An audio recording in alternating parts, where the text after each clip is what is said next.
Hi, my name is Victor Rodrigues, and today I'm going to tell you the story of some princes and princesses who were in captivity. So there were two kingdoms, one prosperous kingdom and one evil kingdom. And naturally, the evil kingdom had an evil king. And this evil king was very jealous of this prosperous kingdom and he wanted to somehow destroy it. He got his chance one day. This king, he had one elder son who was in charge of all military expeditions, and he had lots of small children. So this elder son, he took the army and went on an expedition. And this evil king found his opportunity now to kidnap the small princes and princesses. He somehow infiltrated this kingdom and he kidnapped these people and he brought them to his kingdom. And this king didn't know where they disappeared. This evil king brought up these children as slaves and he started meting out really bad treatment to them. And these children, actually, they forgot they were princes and princesses and they really started living their lives as slaves, doing all kinds of menial, dirty work and living in fear and terror all the time. They really totally, completely lost their confidence, the confidence that they had when they were princes and princesses. Very soon, this prince who had gone on the expedition came back. And when he came back, he did some investigations and he realized that his siblings had been captured by this evil king. So he took his army and attacked this evil king, destroyed his kingdom, and brought back his siblings to the palace.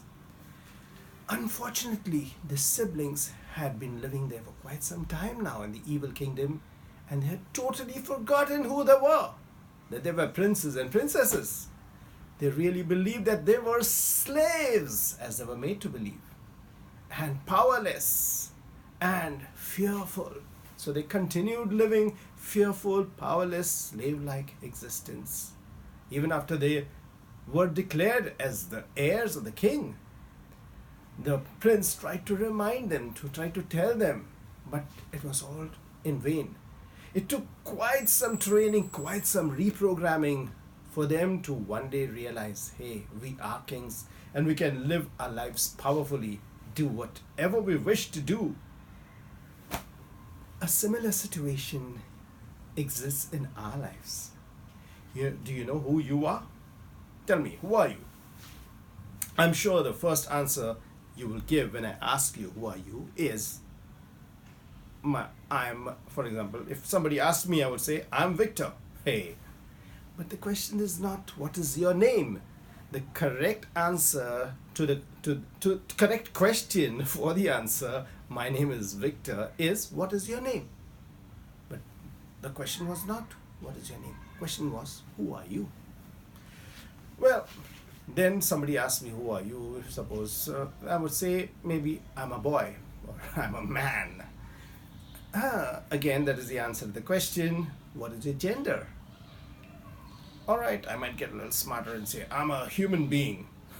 The question was not, what is your species? That is the correct answer to the question, what is your species? Or I might get still smarter and say, I'm a child of God. Oh, that is the answer to the question, whose child are you? All right, some people give answers about professions. I'm a doctor, I'm a writer, I'm a dancer. That is the answer to the question, what's your profession? Or what do you do? If you're a student, what do you do? However, the question is still, who are you? Some still holier people say, I'm a soul. Hey. But in our language we say, my soul. What do you say, my soul? For example, this is my coat. If this is my coat, I can take it off. I'm greater than the coat. Right? So I'm not the coat. So if it is your soul, and you say my soul, it means you're bigger than your soul. Now I will go to the Bible, not because this is a religious discussion, but it's just that I happen to know the Bible. If I knew maybe the Quran or the Bhagavad Gita, I would quote, I would take some examples from there for this discussion. And the Bible, in the very first chapter, it is said, God created man in his image. First or second chapter, I'm not really sure. But God created man in his image. Now, have you looked at your image in the mirror? When you shake your hand, your image shakes the hand. If you jump, the image jumps. Means whatever you can do, the image can do. Now, who is God? God is creator. God creates. How? With his word. So if you are the image, how do you create? You can also create with your word. Why? Because whatever God can do, the image can do. Why not? Because otherwise, it would be wrong to say that God created in his image. That means it's something wrong with the Bible. And we wouldn't say that, would we? So we have this power to create with our word, just like God has the power to create with his word. And what is the word that God used? English word, Hindi word, Sanskrit word, Latin word? No, there was no language that time, right? The God was alone. So most probably he used something that comes before the word. What comes before you say the word? You think about the thing, or you imagine it, right? So that means God created everything with his imagination. He just imagined this, imagined that, imagined this, and it showed itself up. And guess what? You and I too have been creating our world with our imagination. For example, the airplane, human beings flying in the air, was just an imagination at one time. But today, it's a reality. It's so common. It was Jules Verne's, wrote science fiction about human beings traveling underwater in a machine. And today, it's such a common thing, going in a submarine.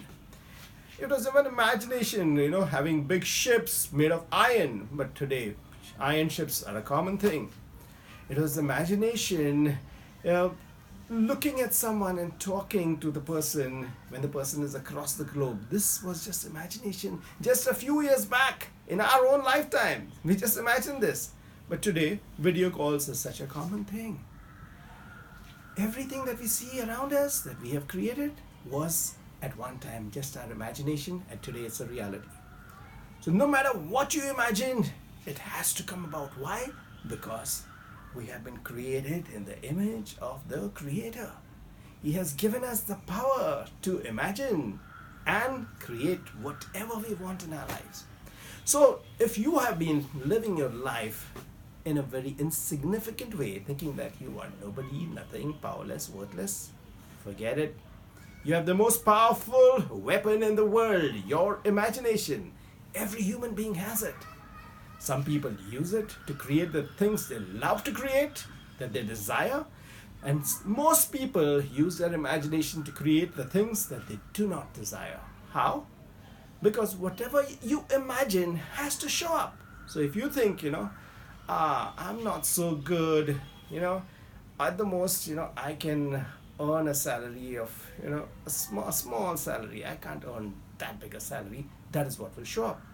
And if you think, you can be as rich as Bill Gates or as Warren Buffett or whatever, or the richest person, you will be able to achieve that. No matter what you imagine, it has to show up because you have the power to imagine. So let nothing stop you.